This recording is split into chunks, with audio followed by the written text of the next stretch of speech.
Now the next organelle that we are going to deal with is Golgi apparatus. It is the extension of endomembrane system. You know that in a eukaryotic cell a well-defined nucleus is present and its nuclear membrane is present in the form of extensions known as Golgi apparatus and endoplasmic reticulum.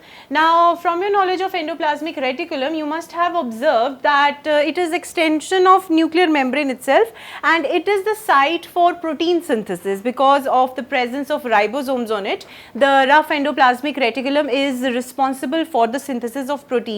And what about the proteins which are synthesized, where they are going to be packaged and delivered to the cell for other functions? That site happens to be Golgi apparatus. Now let us understand what this Golgi apparatus is all about, how it was discovered, who is the one responsible for its discovery. So the first thing that you need to remember is that Camillo Golgi was the first person who was awarded Nobel Prize for his study and discovering the Golgi apparatus within the cell, and this has helped us in understanding cytology to a great extent, that the protein synthesis which has taken place, which is very vital physiological function of the cell, pardon me, it's not physiological function, metabolic function I would say. The function of protein synthesis and the further packaging could not be completed if Golgi is not present. So we need to understand what the structure is all about, what are the functions and how this structure enables those functions of the Golgi. So first of all, it is, as you can see it in the picture as it is membrane bound. So it is a membranous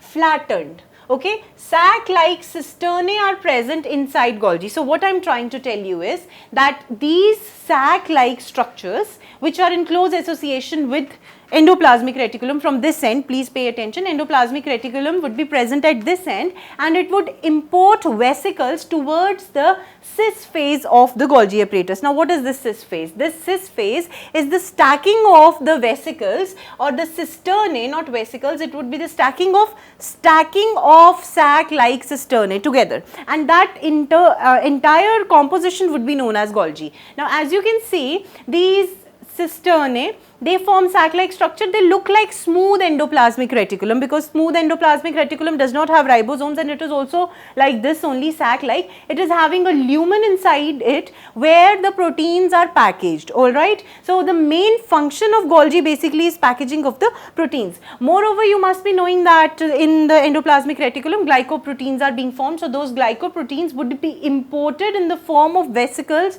to the Cis phase of Golgi apparatus, and it would be moving further and further. It would come to the trans phase of Golgi apparatus, which is the maturing phase. From there the vesicles would be formed and they would go further for the usage by the process of exocytosis, and the proteins whichever are being formed, they can be brought into the usage after a proper packaging. So we have a secretory vesicle over here. As the diagram shows, there are cisternae which are having lumen inside them, and few learning points are that in a Golgi apparatus there would be 4 to 8 cisternae in a single stack, and it is a complex network of vesicles and tubules towards the trans phase. Now what is the Cis phase and trans phase? Cis phase is the forming phase. It's not phase, it's phase, alright. Forming phase, not the PHASE phase thing, and the trans phase is maturing phase, alright. It is away from the nucleus.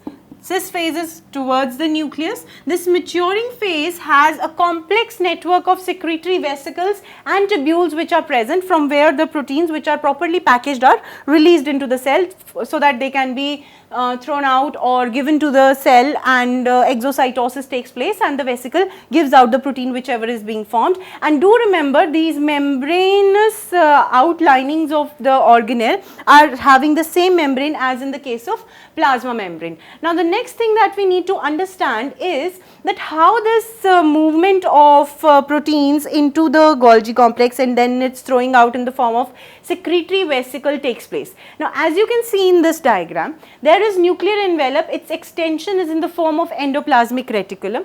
In the endoplasmic reticulum, protein synthesis has taken place. The secretory vesicles are being thrown into the cis Golgi network, where they are properly packaging. The Golgi stacks, they undergo proper packaging for the proteins which are formed from the endoplasmic endoplasmic reticulum, and from there the transphase takes up that packaged protein. It forms small vesicles. Okay, if it is forming late endosome, this vesicle can become a lysosome or it can become a secretory vesicle and come out of the cytosol by the process of endocytosis. So this is all you need to understand about Golgi apparatus, that it is an important organelle responsible for the packaging of the protein and glycoproteins which are formed in the endoplasmic reticulum, and the packaged proteins, they would be secreted out in the form of secretory vesicles so that they can be used in various functions of the cell.